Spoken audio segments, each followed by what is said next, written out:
Thoughts on the Maritime Bell-Beakers, Iberian Graves and Egypt. Looking for non-steppe influences in the Copper Age. I wrote an article a while back looking at the impact of the 2015 genetics paper showing the reality of an invasion from around the Pontic-Caspian steppe circa 3000 BC. The response inside academia was hysterical in places, but more thoughtful in others. In particular, I was struck by the discussion in a 2017 paper by Volker Hyde entitled Cosina's Smile. One paragraph has been floating around my mind for a while. Quote, "Something was changing dramatically at a continental scale in the late 4th, early 3rd millennium BC. The emergence of anthropomorphic stelae throughout Europe, including France and Iberia, is one indicator. The new flint and copper daggers and occasional hammer axes in the west are the second. And the graves of men buried with such weapons, warriors, is a third. Especially revealing is the recently discovered funerary complex of paramount status in the PP4 Montelirio sector of the megasite of Valencia de la Concepcion, deep in the Iberian south.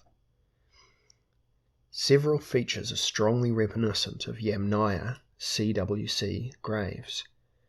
The date of 2875 to 2700 BC, the largest barrow with burial chamber, the individual male burial crouched on his right side, oriented east-west, the flint dagger, the staining with red cinnabar pigment.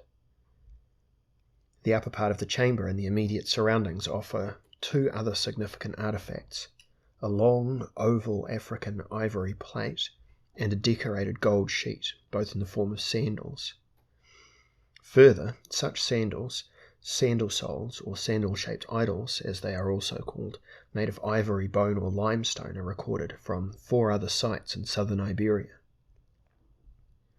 All the key sites are of the Chalcolithic and are dated to the first half of the 3rd millennium BC. These are fascinating features, artifacts, but they would be of little wider significance if the contemporaneous European context did not have a really extraordinary parallel to offer.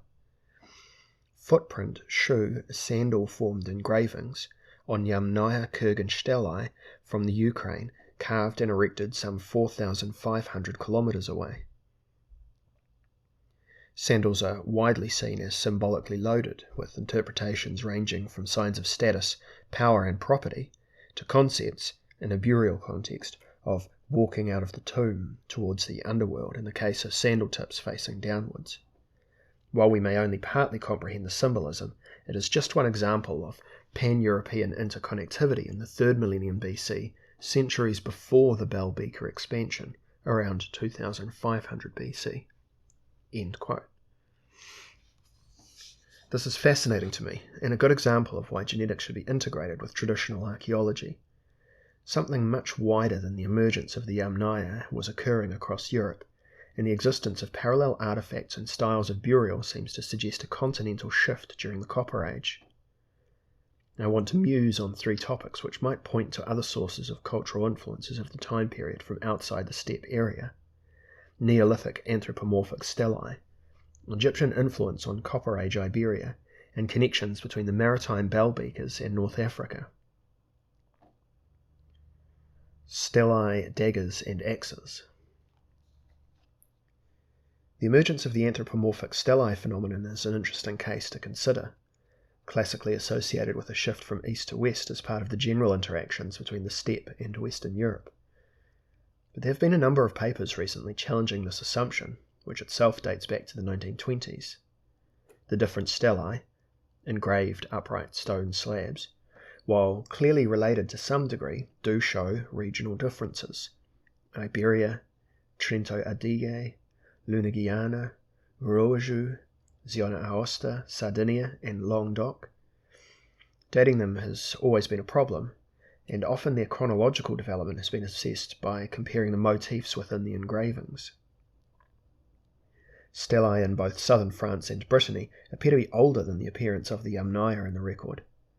The Rouergue group of France can be dated to around 3500 to 3000 BC, while the simple Brittany stelae date to around 4500 BC, likely developing out of the standing stone menhirs from the previous millennium. Does this mean then that, at least in some places, the stelae phenomenon predated interaction with the steppe? Or was there a much earlier connection between the areas around Ukraine and Western Europe? Certainly post 3000 BC we see a common convergence on stelae motifs, belts, daggers, axes, forms of jewellery, but in which direction do these images flow? Guyen argues in a 2018 paper that the French Rouergue axes could easily represent antler hammers or maces, and that the Italian Remedello-style dagger images could have been borrowed from French Neolithic flint blades. This certainly isn't without controversy, since flint daggers and copper daggers emerge roughly at the same time, meaning flint daggers themselves may be imitations of widely traded copper versions. The destruction and reuse of stelae seems to match the time period for cultural and human migration from the east, according to Angelica Fiersig. At the break between the two, quote, at the break between the two styles of stelae in Sion, partly also in Aosta, there was a visible cultural change, including the destruction of previous structures, reorganization and reconstruction. Stelae of the first phase, standing in alignment, were taken down and hewn for reuse in new tombs. For this purpose, the stone stelae were narrowed, provided with door-like entrances, or turned around. A further second total change and destruction also took place in Sion, less than 100 years after the younger stelae has been erected, during the Beaker period.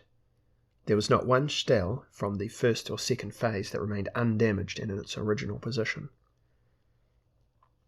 It is often assumed that the alteration of many stelae in the second half of the third millennium and their reuse in new graves and other contexts shows the aggressive destruction of the previous cultural self-image and its symbols.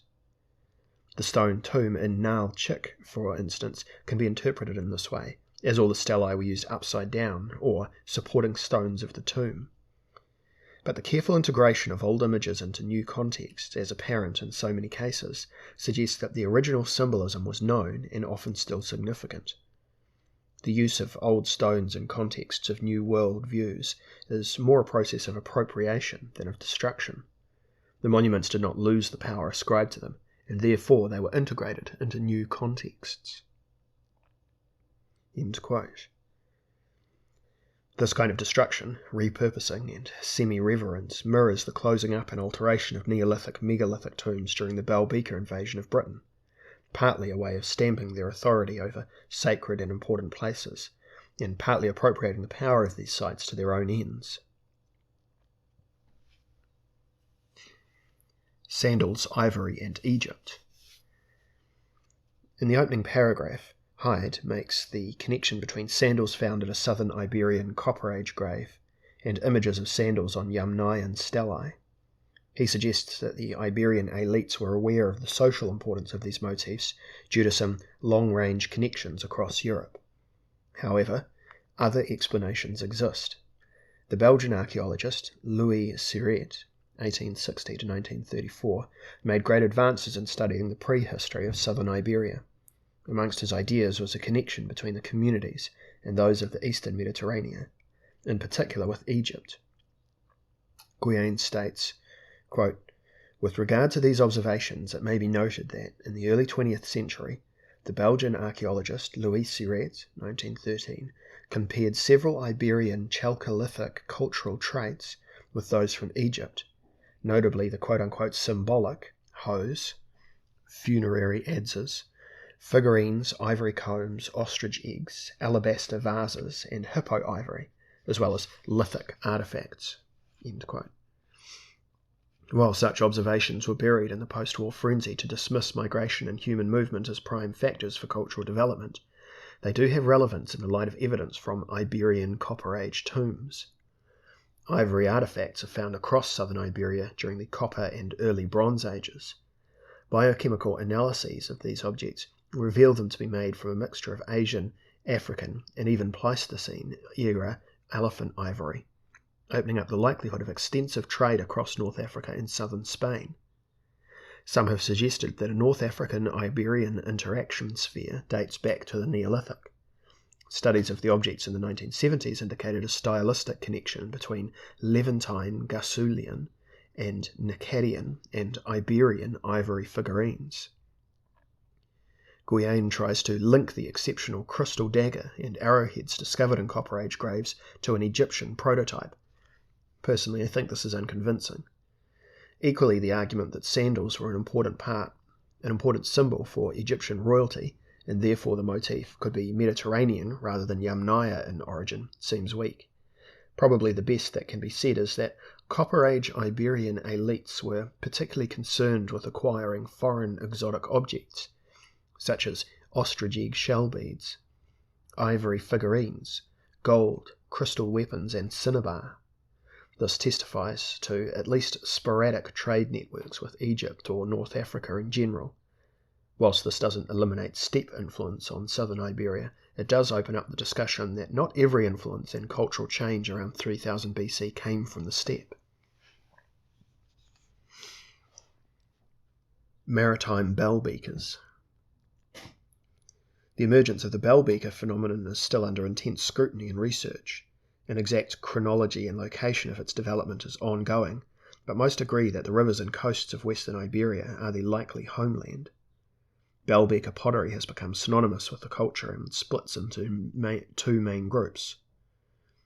All over ornamented, AOO, and maritime style.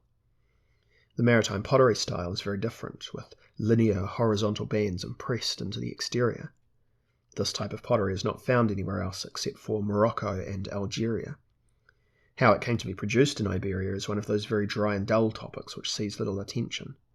A single paper published in Spanish in 1964 by Pelasgians suggests that maritime pottery could have arisen from earlier local Neolithic styles, but the similarities with North Africa are intriguing. In 1971, an excavation in Sidi El Al, Morocco, turned up the only known copper knot-headed pin in the country. Along with bone and stone tools were also found maritime bell-beaker sherds and a classic beaker, Palmella copper arrowhead. The map above shows the distribution of knot-headed pins across Europe. In fact, the connections between North Africa and Iberia are overwhelming for the maritime beaker period. Wrist guards, pottery, halberds, arrowheads, awls and daggers have all been uncovered across Morocco and Algeria. Maritime pottery has turned up in 11 Moroccan sites and 2 Algerian, while imports of Asian and African ivory seem to have come from several coastal regions. The author of this 2014 paper notes, quote, "However, we have to enumerate different kinds of supposedly imported items which confirm contact and exchange between the Iberian Peninsula and the Maghreb at that time. This refers to bell-beaker vessels, palmella points, a halberd, a tanged dagger, copper awls and a wrist guard, all unearthed in the Maghreb, and the presence of African ivory in the southwest, southeast and centre of the Iberian Peninsula. We therefore suggest an exchange of these prestige items for ivory between elites from the Iberian Peninsula and their emerging counterparts in the Maghreb. In the Maghreb we can find this imported material especially in the north region near Tangier, the Atlantic coast between Rabat and Casablanca, and the region of Oran. The parallels for these objects point especially towards the Guadalquivir and Tagus estuary, as do the above-mentioned comparisons for the bell-beakers from Ain Shmini, especially in the Guadalquivir estuary, and also the southeast of the Iberian Peninsula. We could detect not only African but also Asian ivory at that time. It therefore seems possible that in this framework of an import of Asian ivory from, or via, Syria, also some eastern knot-headed pins could have reached the Iberian southeast and southwest." End quote. The back and forth between Iberia and North Africa seems important for understanding the development of the beaker phenomenon, particularly with regard to the prestige objects and elite-driven social structure emerging during the Copper Age. But how much of this flow was unidirectional, and what is the relationship between the maritime pottery styles and those found in North Africa? Guiane notes at the end of her paper, quote, "Regardless of the function of the maritime beaker, a suitable social context favouring its emergence and adoption was required in order to distinguish such a marker. In the whole of 3rd millennium BC Western Europe, only one region benefited from such a social environment, southern Iberia, with its unusually large sites and burials probably restricted to high-ranking leaders. A possible hypothesis could be that these elites may have called in potters, perhaps from Africa, to produce such an original beaker type, which may also have been the expression of a particular social group. This situation would then explain the strong and expanding presence of this marker within the existing material cultural tradition, from Almeria to Lisbon Bay, which would become completely different from that of the Iberian interior. The end of the regional Chalcolithic, marked by the progressive abandonment of its most characteristic sites, was not due to any external intrusion. Rather, the internal evolution of this society, driven by specific bell-beaker development, finally led to its deconstruction." End quote. This idea that Iberian Copper Age elites were displaying their power and prestige through exotic and unique objects does feel compelling, given the evidence for the trade in ivory. What is missing here is a classic problem in beaker archaeology, which is the regional discontinuity. How do these various zones across southern and western Iberia link together during the formation of the beaker culture? Kunst described this problem back in 2001. Quote, "Another strange fact is that there are several regions without bell beakers, sometimes separating rich bell beaker regions from one another, such as the Algarve between the Tagus and Guadalquivir areas. In the Algarve, several Copper Age settlements like Alcalá and Santa Justa are known, and Alcalá is one of the largest Copper Age settlements of Portugal, with at least the largest necropolis, and yet there are no bell beaker finds there, although the area has been investigated since the late 19th century. As Thierry pointed out, only in the last excavations at Alcalá was one bell beaker potsherd found." End quote. Conclusions. This piece was really just to get some nagging thoughts off my chest, to explore some of the ideas floating around since 2015 regarding the influence of the Yamnaya across Europe. It may well be that everything I've written here is wrong and can be explained away, but I think it's fruitful to explore non-steppe cultural expressions during the early Copper Age and look at the regional groupings of Neolithic and early copper-using peoples. If nothing else, the recent papers exploring outside influences during this time period shows that migration and external forces are thankfully very much back in vogue.